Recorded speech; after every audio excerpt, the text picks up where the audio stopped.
একাত্তরের মুক্তিযুদ্ধে ভারতের ভূমিকা ছিল অপরিসীম। ভারতীয় সেনা পাশে না দাঁড়ালে স্বাধীন রাষ্ট্র হিসেবে আত্মপ্রকাশ করতে পারত না বাংলাদেশ। কিন্তু হাসিনা পরবর্তী অন্তর্বর্তী সরকারের আমলে যেন ভারতের ভূমিকাকে অস্বীকার করার একটা চেষ্টা চলছে। প্রাক্তন সেনা বলে দাবি করে 4 দিনের মধ্যে কলকাতা দখলের পাশাপাশি ইস্টার্ন কমান্ড এবং অসম দখলের হুঁশিয়ারি দিয়েছিলেন বেশ কয়েকজন প্রবীণ মানুষ। এছাড়া সে দেশের কট্টরপন্থী মৌলবাদীদের হুমকি তো ছিলই। ইসকন সহ হিন্দুদের মন্দির ভেঙে গুঁড়িয়ে দেওয়ার কথা শোনা গিয়েছে বারবার। এই পরিস্থিতিতে 16ই ডিসেম্বর বিজয় দিবসে কিন্তু মুক্তিযোদ্ধাদের মুখে শোনা গেল সম্পূর্ণ অন্য সুর। ইন্ডিয়া ছিল, তাই আজ আমরা স্বাধীন। এই মন্তব্য শোনা গিয়েছে বাংলাদেশের আর্মি জেনারেলের গলায়। প্রসঙ্গত, এই বিজয় দিবস উপলক্ষে প্রতি বছরই ইস্টার্ন কমান্ড হেডকোয়ার্টারে সেখানে ফোর্ট উইলিয়ামে বিশেষ অনুষ্ঠানের আয়োজন করা হয় ভারতীয় সেনার তরফে। ওই দিনের অনুষ্ঠানে যোগ দেন বাংলাদেশ সেনার বেশ কয়েকজন আর্মি জেনারেল এবং মুক্তিযোদ্ধারা।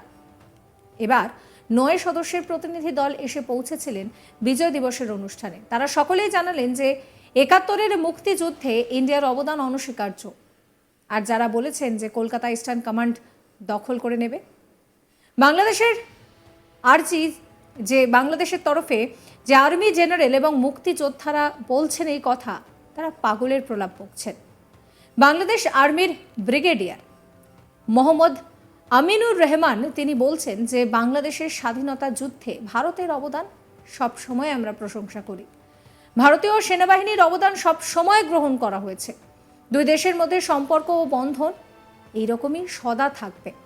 শোনাবো তার কথা।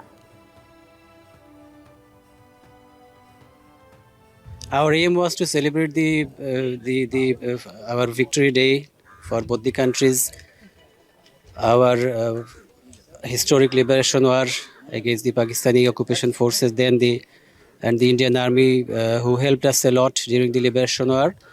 And our final victory came on this day, and that's why we are celebrating both the countries together. And I think this is a good friendship, and this is a good occasion that we should continue our relations to a great extent. বিজয় দিবসের অনুষ্ঠানে যোগ দেওয়া এক মুক্তিযোদ্ধা তিনি জানাচ্ছেন যে শান্তিপ্রিয় রাষ্ট্র বাংলাদেশ, মাত্র মুষ্টিমেয় উস্কানিমূলক মন্তব্য করে অশান্তি ছড়ানো হচ্ছে। মোহাম্মদ নুরুল ইসলাম, শোনাবো তার কথা। আপনার অবস্থা বলতে কি বুঝাচ্ছেন আমি জানি না, কিন্তু ওই এটা মুষ্টিমেয় কিছু লোকের কথা, এটা বৃহত্তর জনগোষ্ঠীর কথা না। এটা কেন বৃহত্তর জনগোষ্ঠীর ফিলিংস ভারতের প্রতি অত্যন্ত বন্ধুসুলভ, যেহেতু ভারতের কাছে আমরা কৃতজ্ঞ, যেহেতু আমাদের মুক্তিযুদ্ধে তারা আমাদের সাহায্য করেছে। তাদের সহযোগিতায় আমি একজন মুক্তিযোদ্ধা ছিলাম, ভারত সেনাবাহিনীর সাথেও আমি বিভিন্ন সময় ছিলাম বিভিন্ন অপারেশনে, এবং আমরা তাদের প্রতি কৃতজ্ঞ, এবং তাদের সাথে আমাদের যে ভ্রাতৃত্ব বন্ধন সেটা অটুট থাকবে, এটা আমি বিশ্বাস করি। আর বদলে গেল, এটা খারাপ লাগে না, এটা বদলে যায়নি, কখনো বদলে যায়নি। এটা আসলে কিছু কিছু মানে কি বলবো, ওই উগ্রবাদী দুই একটা লোকের কথা, এটা আসলে বৃহত্তর জনগোষ্ঠীর কথা না। ভারতের যে অবদান, ভারত দখল, কলকাতা দখলের হুমকি দেওয়া হচ্ছে ওখান থেকে বিভিন্ন রাজনৈতিক, এটা বললাম তো, এটা আমি বললাম তো, এটা কোনো পিস লাভিং পিপল না, তারা দুই একটা হোস্টাইল, তারা সংখ্যায় খুবই কম। এটা বৃহত্তর জনগোষ্ঠীর কথা না। They are very few in number. বাংলাদেশের 99.9% লোক ইন্ডিয়া সম্পর্কে ভালো ধারণা পোষণ করে, বিকজ ইন্ডিয়া আমাদের এত ঘনিষ্ঠ বন্ধু, তাদের উপর আমরা অনেকভাবে নির্ভরশীল, আমাদের সাথে যে আদান প্রদান সবকিছু। এবং আমি ব্যক্তিগতভাবে দেখেন, আমি 17 থেকে 18 বার ভারত এসেছি, আমার কাছে খুবই ভালো লাগে, এবং আমি ভারতের অনেক জায়গায় ঘুরেছি, এবং বিভিন্ন জায়গায় নতুন বন্ধু বান্ধব হয়েছে, এবং তাদের সাথে এখনো আমার যোগাযোগ আছে। আমি মনে করি না ওই যে যেটা বললেন মিডিয়া, মানে এই যে ধরুন ও দেশের বিভিন্ন অশান্তির ছবি আমাদের কাছে আসছে, অশান্তির খবর আসছে, সেগুলো আসলে আপনারা দেখেছেন যে এই অশান্তি যে খবর আপনারা পান, আসলে এটা কিন্তু সবসময় ওরকম না। ঠিক আছে, এটা পরে দেখা যেতে না, এটা পিছনের কোনো ঘটনা এটা এই করছে। ঠিক আছে, এটা আসলে it is not like that. ভারতের যে অবদান আজকের দিনে, ঐতিহাসিক দিনে, সেটা তো আমি তো ব্যক্তিগত বললাম যে মুক্তিযুদ্ধে ভারতের যে অবদান, এটা কেউ অস্বীকার করতে পারবে না, এবং তাদের সহযোগিতা ছাড়া আমাদের মুক্তিযুদ্ধ কোনোদিনই সাকসেসফুল হইতো না, এবং আমরা তাদের কাছে কৃতজ্ঞ। এবং তাদের ওই মুক্তিযুদ্ধের মাধ্যমে যে ভ্রাতৃত্ব বন্ধন আমাদের মধ্যে গড়েছে, সেটা অটুট থাকবে। কেউ ভাঙতে পারবে না সেটা।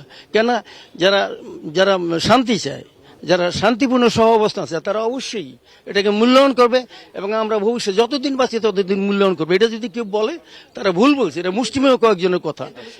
কিন্তু মিস্টার আলম এত রকম কথা বলছে, ভারতের জাতীয় পতাকার অবমাননার ছবি ফেসবুকে ছেয়ে যাচ্ছে। আচ্ছা দেখেন, এটা একটা ঘটনা দেখা গেছে মিডিয়াতে, বাংলাদেশে এরকম একটা ঘটনা, এগুলো এলো কিছু না। কিছু লোক তো পাগল থাকে জানেন, এই পাগল লোকের কথাবার্তাকে এটাকে পাত্তা দেওয়া যাবে না। আপনারা ভালো যারা সুস্থ মস্তিষ্ক আছে তাদেরকে আপনি দেখেন। বাংলাদেশের সম্প্রতি যেভাবে ভারত বিদ্বেষী স্লোগান দেওয়া হচ্ছে তা নিয়ে মুখ খুলেছেন বাংলাদেশ আর্মি ব্রিগেডিয়ার জেনারেল। তিনি বলেন যে কিছু লোক নিজেদের কায়েমি স্বার্থ চরিতার্থ করার জন্য এই সমস্ত বলেছেন। এর প্রভাব দুই দেশের সম্পর্কে কোনোভাবে পড়বে না। কে কি মন্তব্য করলো তার থেকে যেটা জরুরি হচ্ছে সেটা হচ্ছে দু দেশের সম্পর্ক, সেই সম্পর্ক সৌহার্দ্যপূর্ণ হোক, সেই বিষয়টাই কিন্তু চাইছেন সকলে।